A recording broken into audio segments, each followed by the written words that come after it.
তৃণমূল জিতলে তৃণমূলেই থাকতাম, হেরেছে তাই দল বদল করেছি। পাল্টি বাজিতে দিদি নাম্বার 1। এই তৃণমূল সরকার আবার জিতু তাহলে তৃণমূলই থাকতাম। এই তৃণমূল সরকার আবার জিতু তাহলে তৃণমূলই থাকতাম। এই তৃণমূল সরকার আবার জিতু তাহলে তৃণমূলই থাকতাম। তখন আবার সাপোর্ট দিলাম না। যখন তৃণমূল ছিল তখনই আমি সেন্ট্রালের সাপোর্ট ছাড়াই কোনো কাজ করতে পারিনি।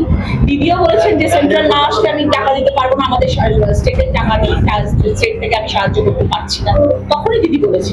শুনলেন, হুগলির সাংসদ রচনা বন্দ্যোপাধ্যায় প্রকাশ্যে অকপটে সত্যি কথাই স্বীকার করে নিলেন। নিজেই সংবাদ মাধ্যমের সামনে বললেন, তৃণমূল জিতলে তৃণমূলেই থাকতাম, হেরেছে তাই দল বদল করেছি। সত্যি কথা সত্যি বলতে অনেক দম লাগে।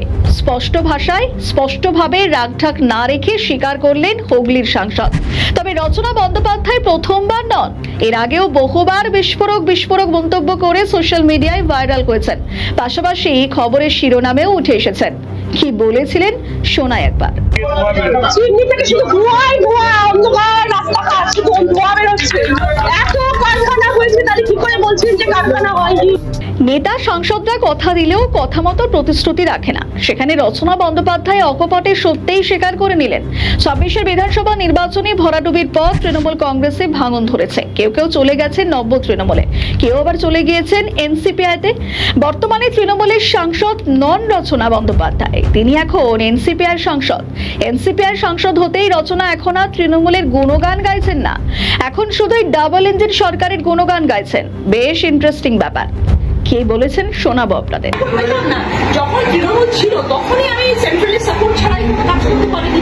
দিদিও বলেছেন যে সেন্ট্রাল না আসলে আমি টাকা দিতে পারবো না, আমাদের স্টেটের টাকা নেই, স্টেট থেকে আমি সাহায্য করতে পারছি না, তখনই দিদি বলেছেন। আমরা সাংসদ কোটা ছিল তো, সাংসদ কোটা থেকে কত করতে পারি?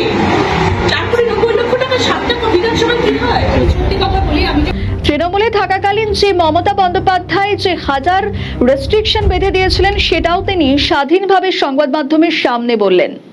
আমরা কারোর কাছে যেতে পারবো না, আমরা কারোর সঙ্গে দেখা করতে পারবো না, এটা দলীয় ইনস্ট্রাকশন ছিল। সেটার মধ্যে জানানো হয়েছিল যে যদি কোনো কথা হয় তো সেটা অবশ্যই করবে এবং নিজে তাই না আমরা কিছু বলতে পারবো না। আমাদেরকে বারণ করা হতো, বাধা কিনা জানি না, আমাদের বারণ কথা হতো যে কোনো মন্ত্রীর কাছে যাওয়া যাবে না, কোনো মন্ত্রীর কাছে। তৃণমূলে থেকে কোনো কাজ করতে পারেননি রচনা বন্দ্যোপাধ্যায়। সময় নষ্ট না করে 29 অবধি কাজ করতে চান হুগলির সাংসদ। দিদি যখন বলেছিলেন রচনা এসে রাজনীতিতে, আমি না করতে পারিনি, আমি চলে এসেছি এবং আসার পরে যখন আমি দেখলাম যে এরকমভাবে কাজকর্ম হয় এবং কাজের চিন্তা ভাবনা নিয়ে যখন আসলাম, তখন আমার মনে হলো যে বুঝতে পারলাম, অনেক কিছু জানতে পারলাম। তারপরে আমার মনের মধ্যে অনেক কিছু চেঞ্জেস আসলো, অনেক কিছু বুঝলাম, জানলাম। তারপরে আমার এই ডিসিশন আসলো যে সরকারে যখন পরিবর্তন হয়েছে তখন আমার কিছু করার নেই। আমি যে কারণে আমি এসেছি, আমার কাছে এখনো 3 বছর সময়টুকু আছে। আপনাদের বুঝতে হবে, আমার এরকম নয় যে আমার দল হেরে গেছে বলে আমার এমপি ক্যারিয়ার শেষ। আমার এমপি ক্যারিয়ার আরো 3 বছর আছে এবং 3 বছর আমার এমপি ক্যারিয়ার চালিয়ে যেতে গেলে আমার পাশে সাপোর্ট দরকার। রাজনীতির মঞ্চে পাল্টিবাজিতে রচনা বন্দ্যোপাধ্যায়ের দিদি নাম্বার 1। দল বদলের পর বিস্ফোরক স্বীকারোক্তি এখন রাজ্য রাজনীতিতে আলোচনার কেন্দ্রবিন্দুতে। সোশ্যাল মিডিয়ায় রচনার আগের মন্তব্যগুলোর মতো দল বদলের মন্তব্য ভাইরাল। আমাদের ভিডিও ভালো লাগলে লাইক ও শেয়ার করুন, কমেন্ট সেকশনে আপনাদের মতামত জানান।